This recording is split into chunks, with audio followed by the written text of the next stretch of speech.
Yes बेटा, next question देखते हैं। Let R be a relation from N to N defined by R equal to set of the pairs A B such that A comma B belonging to N set of natural numbers and A equal to B square. मतलब आपको एक relation दिया गया है जो natural number से natural number की ओर डिफाइन किया गया है। रिलेशन इस तरह से डिफाइन है, set of pairs A B दोनों नेचुरल नंबर होने चाहिए और A equal to B square होना चाहिए और ए की वैल्यू बी स्क्वायर के इक्वल होनी चाहिए, ये आपको ध्यान रखना है। अब क्वेश्चन क्या कह रहा है इसके अंदर? क्वेश्चन ये कह रहा है इसमें सबसे पहला point, A comma A belonging to R for all values of A belonging to N. आपसे पूछता है आर दी फॉलोइंग ट्रू, क्या ये सारी टर्म्स जो लिखी हैं ये ट्रू होंगी? जो उसने बोला है क्या ये सच है?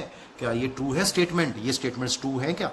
मतलब ए की हर वैल्यू जो एक नेचुरल नंबर है, क्या ए कोमा ए आर को बिलोंग करेगा? मतलब अगर बी को ए कर दिया जाए तो क्या ये आर का मेंबर होगा? ऐसी A B belonging to R implies B A belonging to R होगा। अगर ए बी आर को बिलोंग करता है तो क्या बी ए भी आर को बिलोंग करेगा?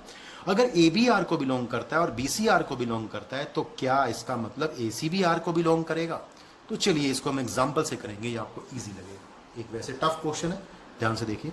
Given a relation R from N to N defined by R equal to, ये आपके पास पेयर्स हैं ए बी, मैंने इसको कॉपी किया, A B belonging to N and A equal to B square. अब आप खुद ही सोचिए, अगर मैं कोई एलिमेंट इसमें से ले लेता हूं, नेचुरल नंबर का 3 ले लेता हूं, तो आपने का पहला क्वेश्चन था क्या A belonging to R for all A belonging to N. मतलब अगर कोई भी नेचुरल नंबर ले लिया जाए ए की जगह तो क्या वो आर का मेंबर होगा? क्या वो इसको सेटिस्फाई करेगा? बिल्कुल नहीं करेगा। कैसे? नो। आंसर आया नो। क्यों? सिंस अगर मैं 3 ले लेता हूं, यहां पे 3 ले लेता हूं, इस मतलब इसके अंदर, ये रिलेशन के अंदर अगर मैं बी को, ए और बी दोनों को 3 ले लेता हूं तो क्या होगा? जब मैं इसमें डालूंगा तो क्या होगा? तो मैं बोलूंगा 3 does not belonging to R, because क्योंकि जब मैं इसमें डालूंगा तो 3 इक्वल टू 3 स्क्वायर आ जाएगा। अब 3 तो 3 स्क्वायर के इक्वल होता नहीं है, तो यही मैंने यहां लिखा है, because 3 is not equal to 3 square, it means 3,3 R को बिलोंग नहीं करेगा।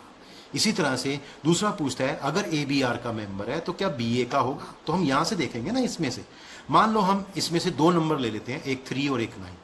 तो अगर मैं इसमें एक नंबर 9 ले लूं, एक 3 ले लूं, तो जैसे मैंने फर्स्ट नंबर इसमें से 9 ले लिया, ए को 9 ले लिया, बी को 3, तो 9 इक्वल टू 3 स्क्वायर ट्रू हो गया। देखो, since 9,3 belonging to R, because 9 equal to 3 square, बिल्कुल ट्रू है।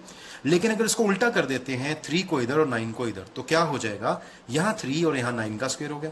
अब 3 तो 9 के स्क्वायर के इक्वल नहीं होता, तो इसका मतलब 9,3 तो आर को बिलोंग कर गया, लेकिन 9,3,9 आर को बिलोंग नहीं करेगा, इसलिए आंसर आपका नो होगा। अब तीसरा देखते हैं। अब हमें 3 नंबर्स की सिलेक्शन करनी होगी। एक नंबर हमने 81 लिया, दूसरा नंबर हमने 9 लिया और तीसरा नंबर हमने 3 लिया। इस तरह से आप कोई भी एग्जांपल ले सकते हैं। तो देखो पहले हम देख लेते हैं 81 किसके इक्वल होगा? 9 का स्क्वायर, बिल्कुल ठीक है। तो 81,9 आर को बिलोंग कर गया।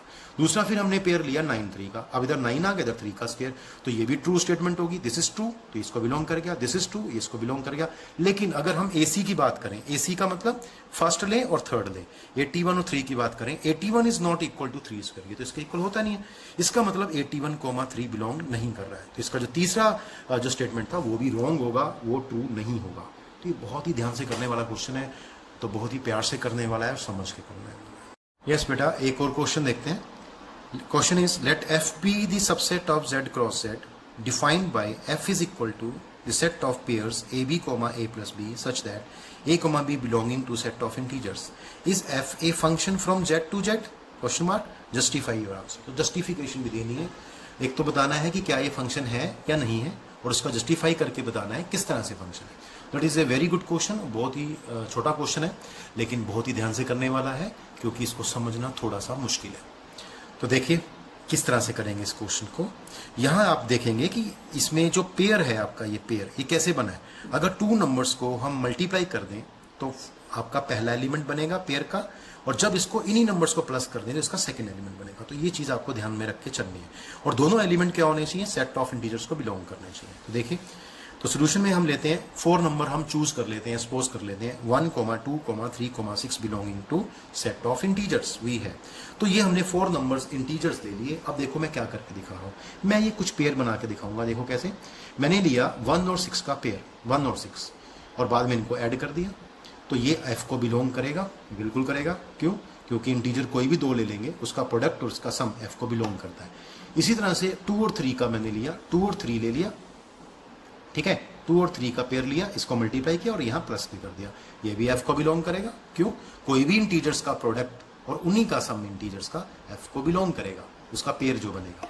लेकिन आप देखेंगे यहां से सॉल्व करके आ गया 6,7 बिलोंगिंग टू f और यहां से भी आ गया 6,5 बिलोंगिंग टू f। तो आपने क्या देखा, ये जो फर्स्ट नंबर है यहाँ पे, फर्स्ट नंबर ये रिपीट कर गया, ये रिपीट कर गया, मतलब जो 6 की इमेज है वो 7 भी है और 6 की इमेज 5 भी है। तो 6 एलिमेंट जो डोमेन का है उसकी मोर देन 1 इमेज है, मतलब 2 इमेजेस है, एक 7 और एक 5।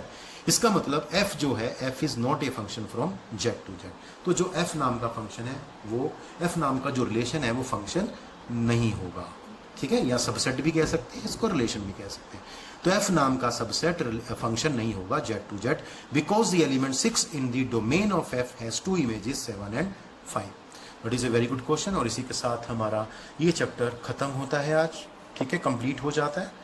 तो इसको आप बड़े ध्यान से करिए, ये आपके जो फंक्शंस मैंने कराए हैं आज, ये काफ़ी काम आने वाले हैं आगे 12th क्लास में, बहुत इंपॉर्टेंस है इस चीज़ का, और इसके ग्राफ्स भी पता होने चाहिए आपको, तो बहुत ही ध्यान से करिए। आज के लिए इतना ही, थैंक यू।